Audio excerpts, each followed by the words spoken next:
A local church in the city that has been on the front lines of the refugee housing crisis is being forced to shut down. While remaining refugees were expected to be relocated to areas outside of the city today, officials with the Pilgrim Feast of the Tabernacles say as of December 28th, they will be closing their shelter space due to costs. Canada itself is known as a place of refuge. Internationally, we have danced well. We have done well. We give well. But now it's in our country, and we cannot allow Black people to sleep on the street. It's a worry for Nadine Miller, who has been working around the clock since July, making sure these refugees have a roof over their heads and warm food to eat. We really need a helping hand at this point. We need those with a voice to stand up with us.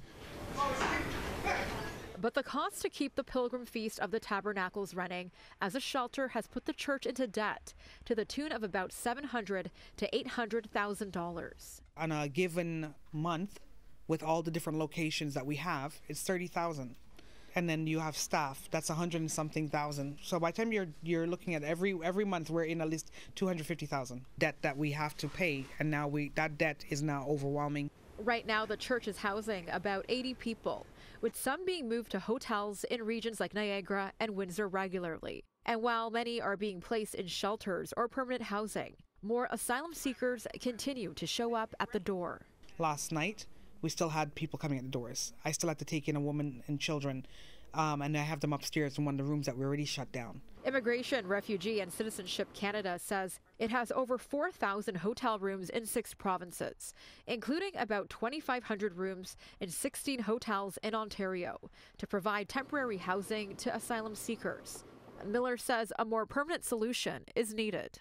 We found a couple of places, but we just don't have the financial capacity. We need to figure out how we're going to meet that budget, because as you can see, once you start bringing in the beds, more people are going to come. In a statement, the IRCC says, in part, work towards a longer-term solution is ongoing. In the meantime, IRCC has been working collaboratively with impacted provinces and municipalities to transfer asylum claimants requiring temporary accommodations from provincial shelters and churches to IRCC-funded hotels with available space.